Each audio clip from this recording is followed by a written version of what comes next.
Équipe B Metal Expo, le premier salon professionnel de la menuiserie française du 21 au 24 septembre 2021, porte de Versailles à Paris. Les rendez-vous du pôle fenêtre. Le salon Équipe B Metal Expo, 3e journée 23 septembre, on est toujours en direct à la porte de Versailles à Paris et on est en compagnie du pôle fenêtre UFME, l'Union des fabricants de menuiserie.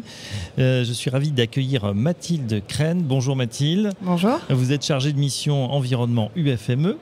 À vos côtés, Ludivine Menez, déléguée technique UFME. Bonjour Mathilde. Et Ludivine. Et enfin Clémence Hainaut. Bonjour Clémence. Vous êtes animatrice réseau arrêt fenêtre du groupe FP2E. Exactement, bonjour. Voilà, on va parler avec vous, mesdames, mesdemoiselles, de la filière fenêtre qui est engagée pour la valorisation des menuiseries en fin de vie. Alors pourquoi ce sujet, les menuiseries en fin de vie ? Eh bien, c'est vrai que c'est un gros sujet parce que ça consomme énormément. C'est pas une catastrophe écologique, mais il faut s'en emparer. Il faut s'en emparer et on va devoir de toute façon, puisque comme vous l'avez évoqué précédemment, en 2022, on a une responsabilité élargie producteur dans le cadre de la loi AGEC qui se met en place. Ce sujet n'est pas nouveau à l'UFME. Effectivement, chaque année, sur les 10 millions de fenêtres qui sont mises sur le marché, il y en a à peu près 8,5 de millions de fenêtres qui concernent la rénovation. Donc ça veut dire 8 millions de fenêtres fin de vie déposées et dont il faut s'occuper. C'est des déchets. Déposer, ça veut dire quoi ? C'est mis à la benne ou on essaie de les réutiliser aujourd'hui ? Alors, aujourd'hui, elles sont collectées par les installateurs qui viennent installer de nouvelles menuiseries. Et tout le sujet, c'est d'organiser justement, d'orienter ce volume de matériaux vers des unités de démantèlement et de valorisation le plus vertueux possible. Est-ce qu'il y a une filière déjà qui est organisée ou pas encore ? Il y a une filière, alors les modes de recyclage sont très bien organisés. Ce qu'il faut structurer, par contre, c'est la collecte, où là, on est au tout début. Effectivement, il faut mettre à disposition des installateurs, soit des points d'abord volontaires, soit des prestataires qui viennent récupérer dans leur cours les fenêtres en fin de vie et qui s'occupent ensuite de leur démantèlement, c'est-à-dire séparer les matériaux et d'orienter vers les filières de recyclage. Clémence Hainaut, vous chez FP2E, est-ce que vous êtes emparée de ce sujet ? Effectivement, c'est un vrai sujet sur lequel on travaille en collaboration avec l'UFME. Alors, on essaye d'avancer humblement, entre guillemets, puisque les filières sont en train de se construire. On essaye aussi de s'approprier ce sujet. Donc voilà, on a travaillé sur la mise en place d'une boucle logistique dans une forme un peu de logistique reverse, en fait, où on s'appuie sur notre flotte de transport pour pouvoir collecter les menuiseries fin de vie et les déposer au plus proche possible sur des points de démantèlement pour que ces matériaux trouvent un exutoire le plus vertueux possible. Auparavant, je vais poser la question à Mathilde, c'était quoi ? C'était l'enfouissement, la solution on s'en débarrassait, on n'y pensait pas, c'était peut-être pas moins urgent. Oui, je pense que c'était pas un sujet, quoi. On emmenait tout à la déchetterie, puis on se souciait pas plus que ça de ce que ça pouvait devenir par la suite, effectivement. Ouais. Or, on prend conscience que ce sont quand même des ressources, pour la plupart réutilisables. Peut-être, qu'est-ce qu'on peut en faire ? Elles sont toutes revalorisables. Toutes. La difficulté, c'est de les démanteler correctement pour réussir à bien séparer chaque matière. Ah oui, ça c'est pas évident. C'est ça qui est compliqué. Et d'ailleurs, je crois que maintenant, on commence à y penser, même avant la pause, finalement, de se dire, mais tiens, un jour, il faut pouvoir imaginer une économie un peu circulaire, c'est-à-dire que ça va servir, ça va resservir, ça peut être réutilisé. Est-ce qu'il y a cette démarche chez les fabricants de commencer à penser à ça ? Oui, tout à fait. Ça démarre dès la fabrication maintenant pour la plupart des fabricants. D'accord, bon, c'est plutôt une bonne nouvelle. Vous vouliez ajouter justement quelque chose par rapport à cette économie circulaire, cette prise de conscience ? On a l'impression que ça s'est accéléré ces derniers temps. Alors, ça s'accélère effectivement. À l'UFME, ça fait des années effectivement qu'on a abordé le sujet. Le premier constat, il y a une petite dizaine d'années, c'est que les menuisiers, comme le dit Mathilde, déposaient à des prestataires de déchets sans se soucier du devenir. Il y a un peu plus de 2 ans, on a mis en place une charte, un engagement volontaire qui est ouvert à tous les acteurs de la filière, donc pas seulement les fabricants, mais également leurs fournisseurs, et puis en aval, les installateurs et les acteurs de la collecte et du démantèlement.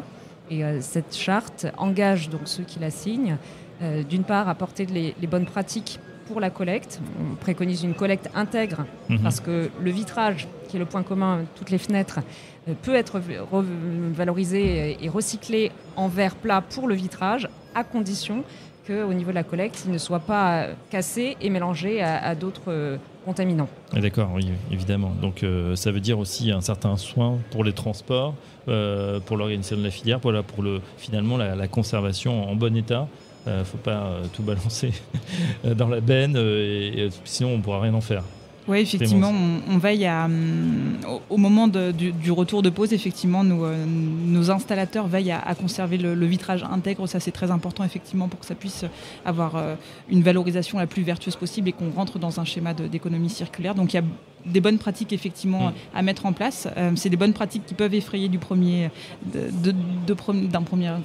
première vue. Et pour autant, on se rend compte, quand on le déploie, que ce recyclage et que cette valorisation, elle est vraiment vertueuse en tout point. C'est vertueux d'un point de vue écologique, bien sûr. C'est aussi vertueux d'un point de vue logistique, parce qu'on se rend compte que c'est aussi un gain de temps pour les équipes.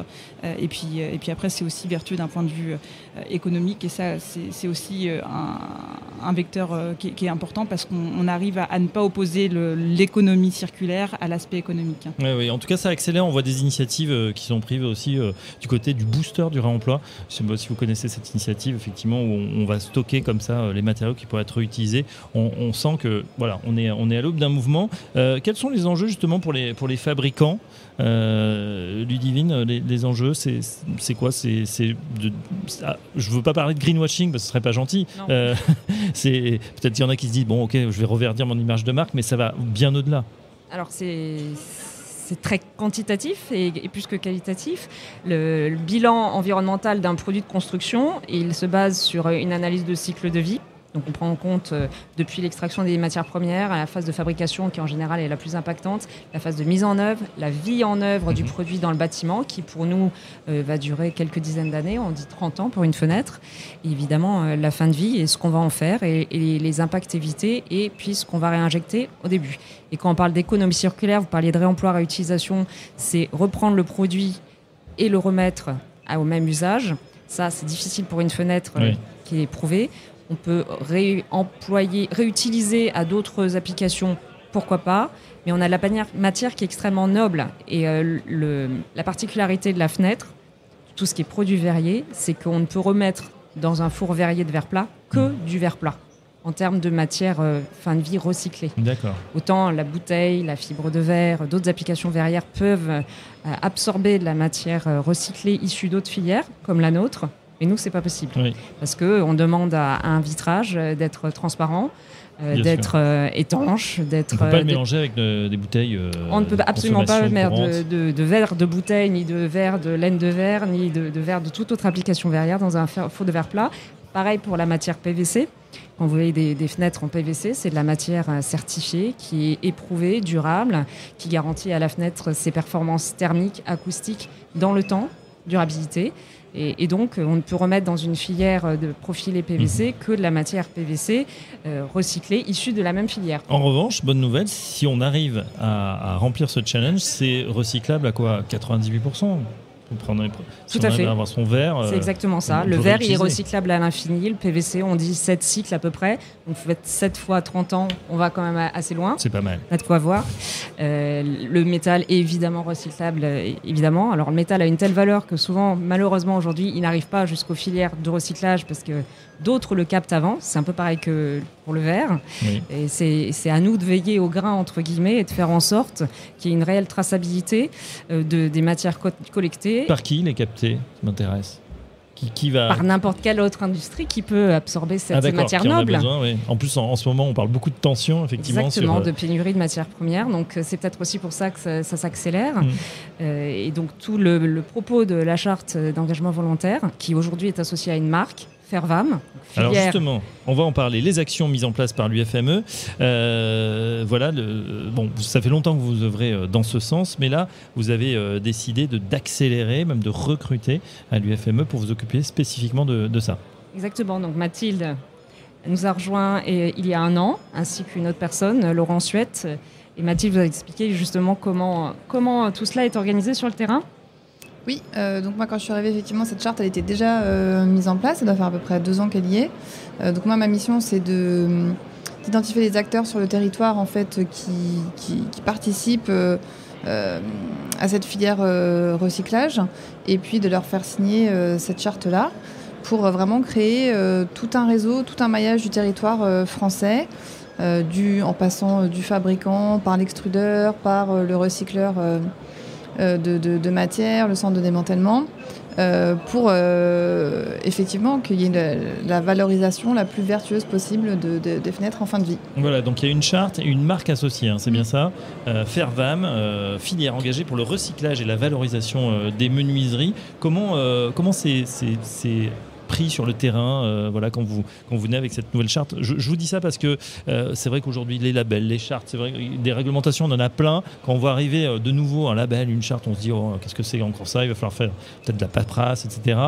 Comment c'est pris sur le terrain? C'est plutôt accepté, c'est plutôt bien compris par les acteurs de la filière? Nous, ça n'a pas été, c'est pas l'UFME qui a décidé de ça tout seul, hein. Ça a été fait vraiment en concertation avec tous les signataires de cette charte-là. Le nom a été choisi avec les signataires. Donc c'est une marque qui est très très bien, qui était attendue même je pense, et qui est du coup très bien accueillie et les signataires sont très contents de relayer cette marque auprès de leurs partenaires. Combien de signataires et quel volume ça représente environ professionnel? On est à 64 signataires. En termes de volume, on a mis en place depuis le début de l'année des questionnaires de traçabilité. Oui. Donc différents questionnaires qui interroge d'une part les installateurs, donc ceux des réseaux par exemple, et les clients de nos adhérents fabricants qui nous font remonter donc les volumes de fenêtres déposées. Donc là, on a des réponses partielles, mais c'est un sondage statistique. On interroge évidemment les partenaires qui collectent et démantèlent. Donc là, on voit ce qui arrive chez eux concrètement. On interroge ensuite la phase d'après, ceux qui préparent la matière recyclée. Et enfin, on interroge ceux qui réintègrent la matière recyclée dans leurs produits. Alors, les réponses aujourd'hui, on est au début d'une enquête. Voilà, mais on a quand même près de 40% de réponses. Donc c'est déjà un petit taux. Et on a un échantillon donc à peu près stable. Et pour vous donner une idée, entre le premier trimestre 2021, où on a mis en place cette démarche, et le deuxième, on a doublé les volumes de fenêtres fin de vie collectées. Eh ben, c'est déjà pas mal en tout cas. Voilà. On vous souhaite une aussi bonne traction comme on dit et que ça continue. Alors ce que je voulais dire c'est les 64 signataires adhérents, c'est combien de personnes sur le terrain où ça représente le nombre d'entreprises? Je sais pas, c'est des grosses entreprises, des petites entreprises ces signataires? Il y a de tout. Ouais. Donc on a des groupes vraiment industriels qui ont plusieurs filiales de fabrication, des réseaux d'installateurs. Il y a des sociétés de démantèlement et de recyclage qui ne recyclent pas que des fenêtres d'ailleurs, qui recyclent tout matériau de construction, donc des PME, PMI de taille raisonnable. Et puis des tout petits de l'économie sociale et solidaire. Mathilde vous parlera mieux que moi. Oui, des toutes petites structures où ils sont, engagés, une dizaine, mais très très engagés. Ouais. Bon, justement, on va parler à un des signataires, hein, FP2E. Vous êtes rentré dans cette charte. Clémence, vous pouvez nous en parler. C'était quoi l'enjeu justement pour vous de faire partir de ce mouvement? Il y a déjà eu, sur la base des échanges qu'on a pu avoir avec l'UFME, une prise de conscience qui était un peu hyper importante, c'est-à-dire que la prise de conscience et l'initiative, elle est venue effectivement de l'industriel que je représente, qui est FP2E. C'est-à-dire qu'en lien avec ce que disait tout à l'heure Mathilde, il y avait vraiment une méconnaissance et une mésinformation sur la finalité effectivement des déchets qu'on pouvait générer chaque jour sur nos chantiers. Et une fois effectivement cette information prise, on s'est dit qu'on ne pouvait pas laisser les choses comme telles et ça nous a paru important effectivement de s'engager. Donc là aujourd'hui il y a eu un gros travail d'identification et de compréhension des filières en place en lien avec l'UFME une nouvelle fois, donc ça c'est un vrai travail et une vraie inertie entre guillemets, et une fois qu'on a compris et une fois qu'on a appréhendé effectivement les filières qui sont en train de se structurer, on a nous en parallèle interrogé notre réseau de distributeurs, donc le réseau Arrêt Fenêtre qui est notre premier réseau de distribution aujourd'hui.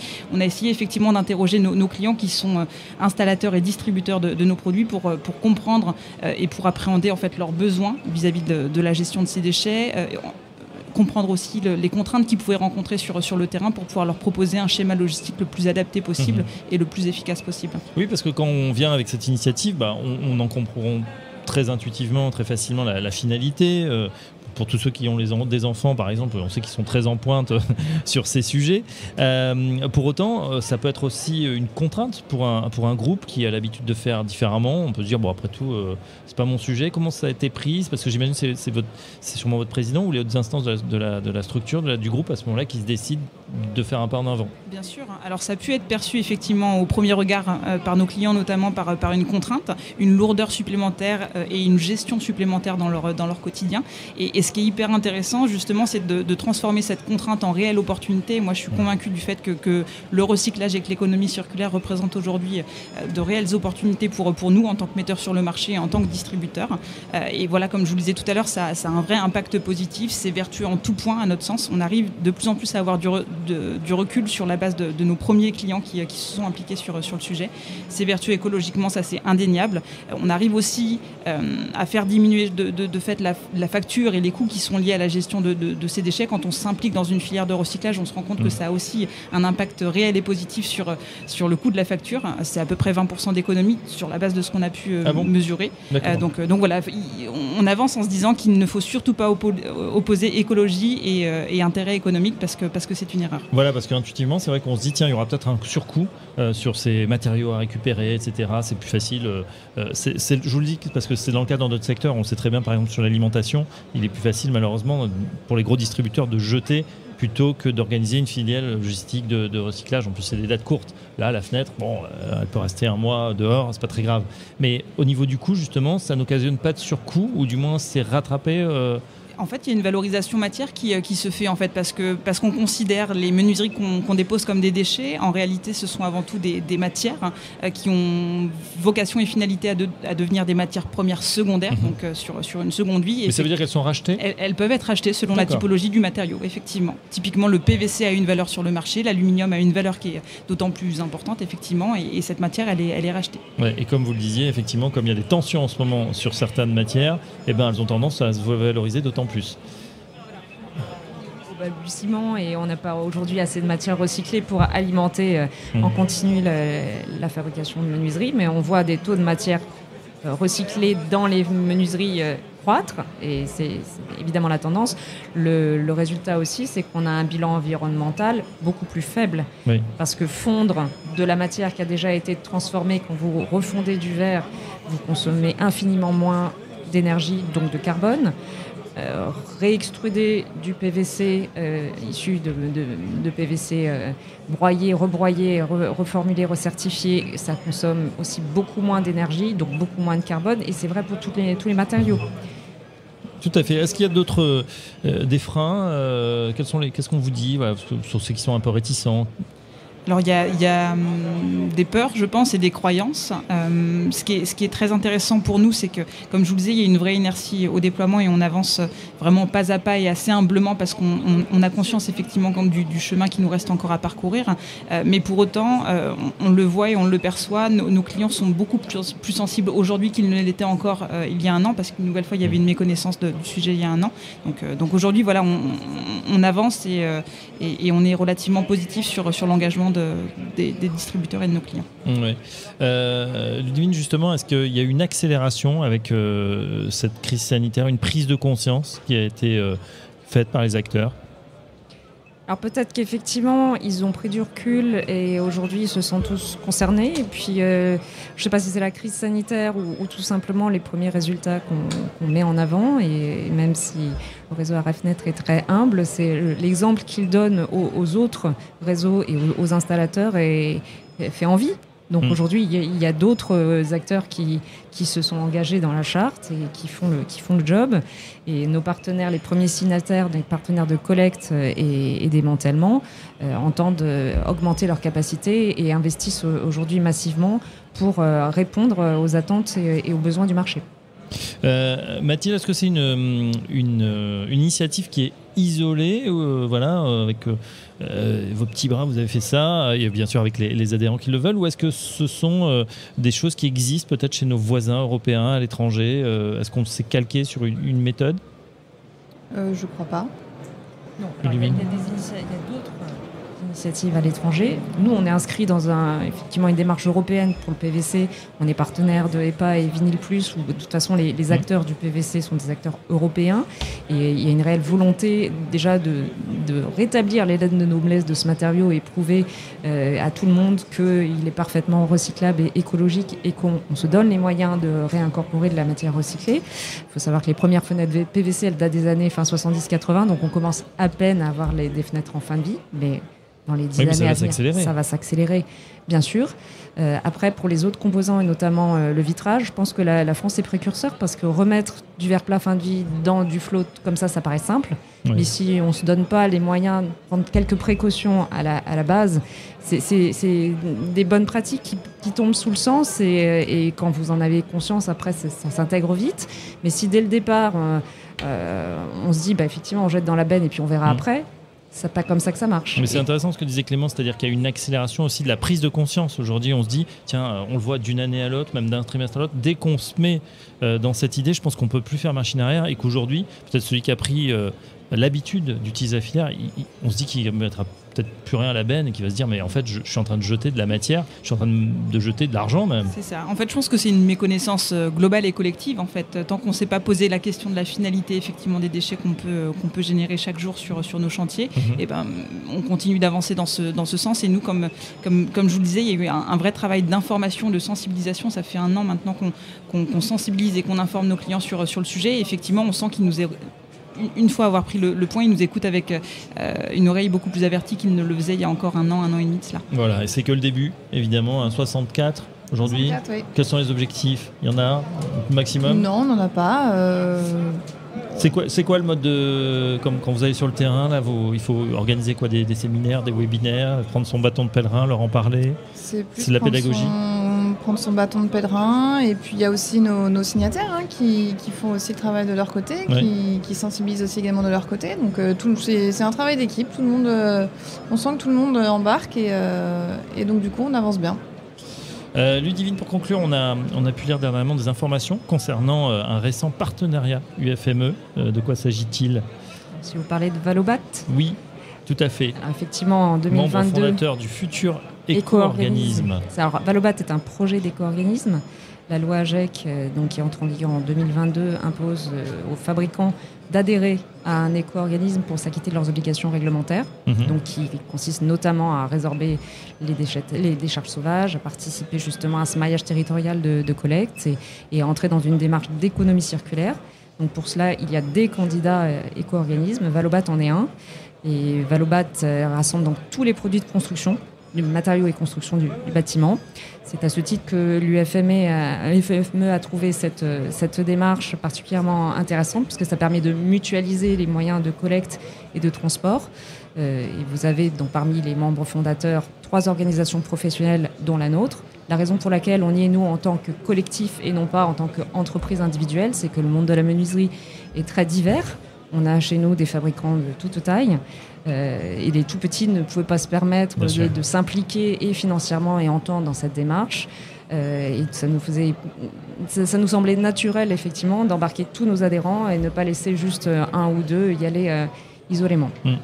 C'est bien, c'est une belle initiative là aussi. En tout cas, on en sait un petit peu plus sur ce grand défi des menuiseries en fin de vie. On voit que la filière s'organise. Vous êtes précurseur, bravo, un grand merci à vous 3. Merci Clémence Seno, je rappelle que vous êtes animatrice du réseau Arrêt Fenêtre du groupe FP2E. Mathilde Crène, chargée de mission environnement UFME, et Ludivine Menès, merci beaucoup, déléguée technique UFME. On arrive au terme de cette émission, mais en tout cas, on vous dit à vous toutes, on prendra des nouvelles de cette initiative et on en reparlera très prochainement sur Bâti Radio. Équipe B Metal Expo, le premier salon professionnel de la menuiserie française du 21 au 24 septembre 2021, porte de Versailles à Paris. Les rendez-vous du pôle fenêtre.